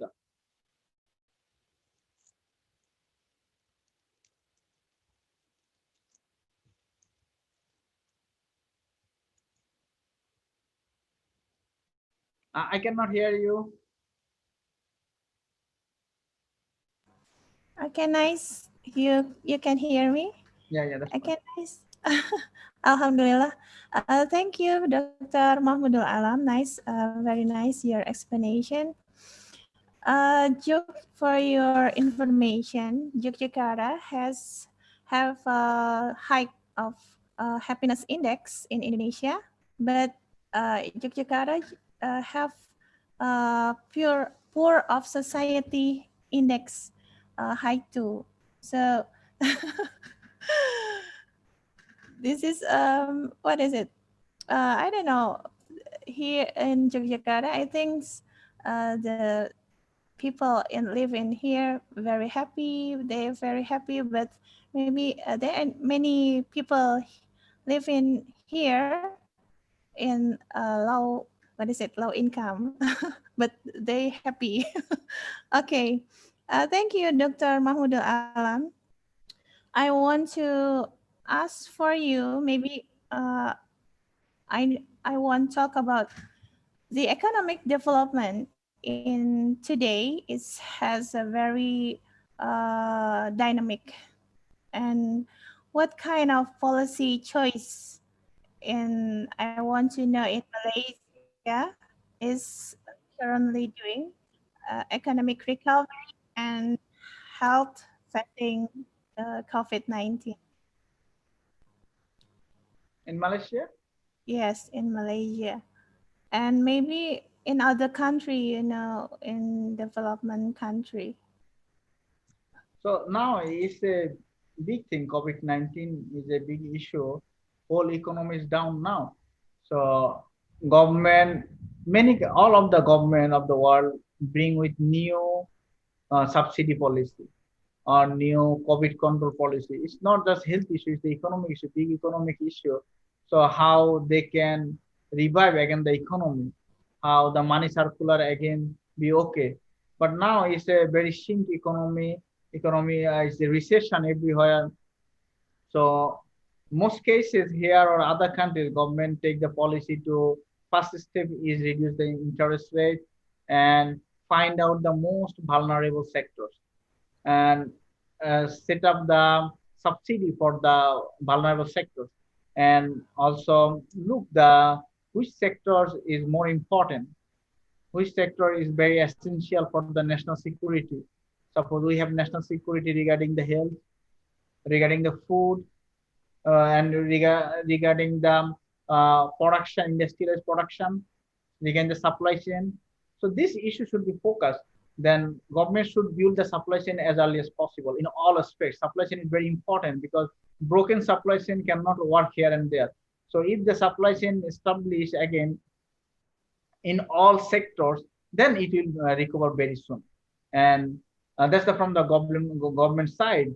And one thing should be introduced here that by hook or crook, we are now in the problems of environmental problems. And we are already signatory in many international agreements. That's another big problem. Our countries, developing worlds, are already enrolled or signatory board in many international agreements. So we cannot go against of this. Suppose we need to reduce CO2, we need to go for green issue, we need to go for every year we need to go for sustainability. And this is a big mess thing. If you look the USA, they don't go for sustainability. They don't reduce CO2. They don't sign. Again, they didn't sign the Kyoto Protocol. They don't agree to reduce not a 1 unit of CO2. But we are the poor guy. By pressure, we agree. Because poor guy, no say. So we, by pressure, agreed. Now we need to follow the agreement. And in that case, this time is a good chance for us.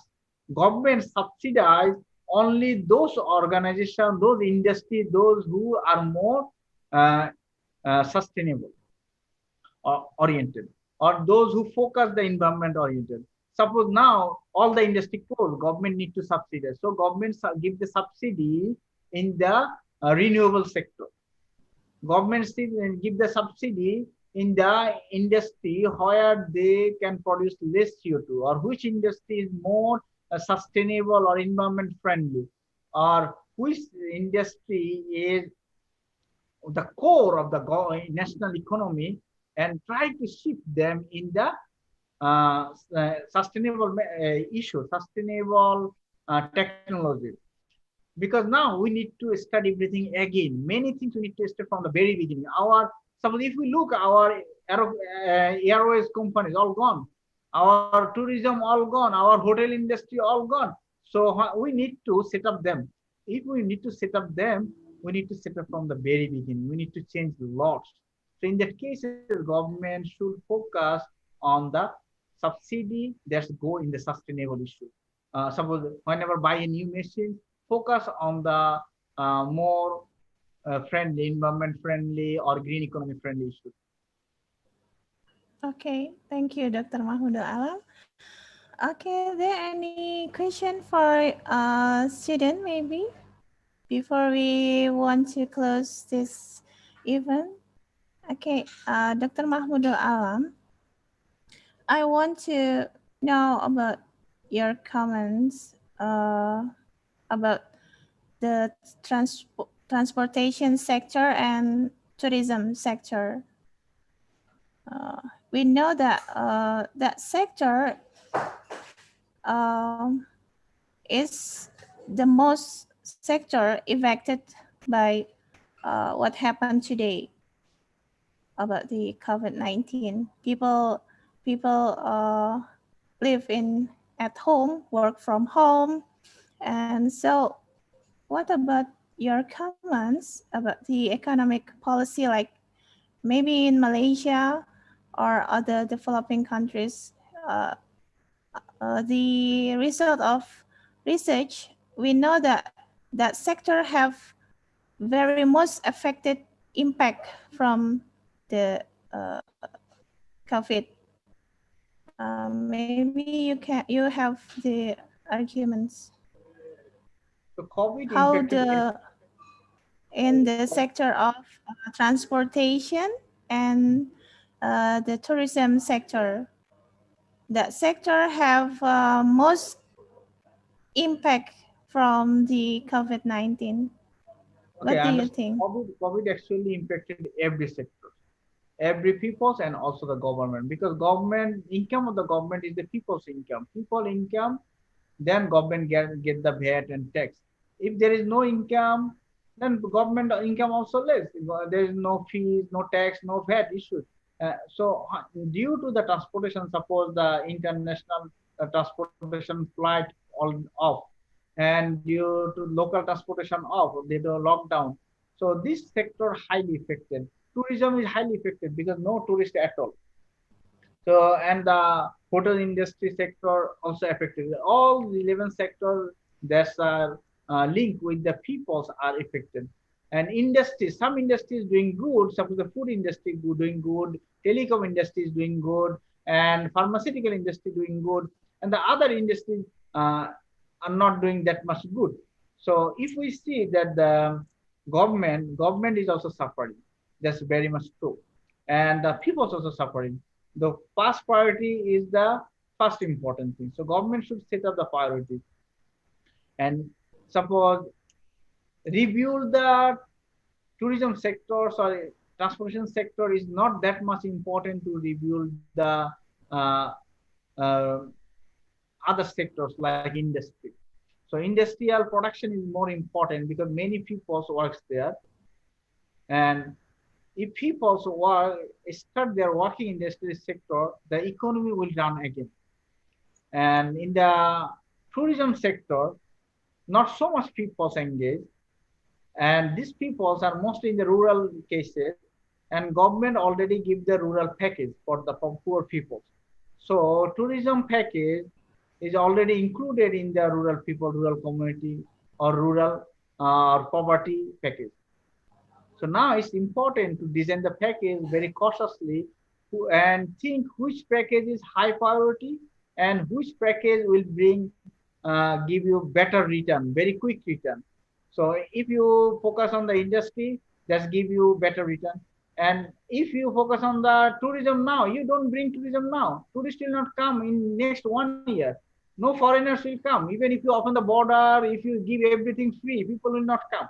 So, and people, the mental setup is not ready. We are not mentally ready to go in Hawaii. Huh? We are not mentally ready to go Bali now. So if everything is free, everything is easy, still I am not ready to go in Bali because we are not mentally ready. People got a big shock, and even I'm not ready to go in Lanka near to my home because we have in a big trouble. It's a shift, it's a paradigm shift, it's a crisis. So we need to think which sector give the better returns and quick return. And the first of all things is the poverty. The poor people give the social welfare, and then look the supply chain, look the industry sector, the regular products, and then the other issue continuously after another come. And one issue is important here to mention: the business can play big role here, and business is important here. We see the pandemic time, the telecom play very great role. Previously, people don't use so much data. Now telecom give the data almost free. And many cases for education sector, they come with the very low price of data, and that helps our student, that's help to continue our teaching, and this is very important. So our business sector should contribute lots, and government should involve the business sector here. Okay, thank you, Dr. Mahmud. Nice. Okay, before we have finished this event, please maybe Dr. Mahmud give a closing statement for this general lecture from you. So my closing point is, so everything is decided by God. It's already written. The things we can do is try our best, and we try our best whatever we are, and then we rest of the things is on belongs to God. We just rely on God. We need to tawakkul to God and try our best, and inshallah God will save us, and everything is good. Whatever happened in our life is from God and is from good, is from the God plans. We make lots of good plans, but the best plan is made by God, and his plan is the best one, and that will be executed. So we try our best and we rely on God, and what happened, don't get panic, don't die, don't upset. Try your best, that's all. Try your best. Inshallah, everything will solve very soon. And the problem will not forever. No problem remains forever. Test is here. God said he will test every one of us as like as he tests people, everyone before. God want to set up to see who is good, who is bad. He want to measure our quality. He want to measure our position. So this is a test, and always life is always test. Not only this test, everything is test. And we don't know which test is good, which test is easy, which test is difficult. Only God knows. And in every case, we should pray and try our best. Thank you. Thank you very much, Dr. Mahmud. Okay, guys, everyone who stay here, Aditya Rizky, Arhabi, and who is it? And Fania Laras, thank you for your attendance and many more. Okay, that's the end of our public lecture event today with Dr. Mahmudul Alam from University Utara, Malaysia. Hopefully it will bring our the benefits. I'm Daisy Rahmawati from Department of Economics, Universitas Muhammadiyah Yogyakarta. Say thank you very much for your attendance, and Mr. Basuki Santoso and Mr. Nurhayanto. Thank you, my college from Jakarta, and Mr. Nurhayanto from Yogyakarta. Thank you for welcome. You're welcome. Mr. Basuki Santoso is my college in Bogor. So nice to meet you, Mr. Basuki Santoso. Nice to meet you too. Okay. Hello, Mr. Mahmudul. How are you? Yes, Mr. Mahmudul Alam. Mr. Basuki Santoso is a researcher from the Ministry of Agriculture in Jakarta. He's a researcher from Kementan. We say that Kementerian Pertanian, the Ministry of Agriculture. Yeah. I also work on Malaysian agriculture. My PhD and master both on agriculture sector in Malaysia. Yes. I work on this issue, many things. Okay, yeah. Next time, I will invite you to give about sharing science and sharing knowledge, maybe. No problem. Okay, Mr. Basuki. They're the policy people, huh? Yeah. Okay, Mr. Basuki Santoso, I have focus and skill in modeling of agriculture. We can collaborate with Mr. Basuki Santoso. Okay, thank you very much, Dr. Mahmudul Alam, for your general lecture. Nice to meet you. Nice to meet everyone in here. Okay, I say Alhamdulillahirabbil alamin. I'm Desi Rahmawati. Thank you for all of you. See you again at the next session and the next topic. Alhamdulillahirabbil alamin, and see you. Goodbye, everyone. Okay, so Yes, thank you, Mr. Mahmud.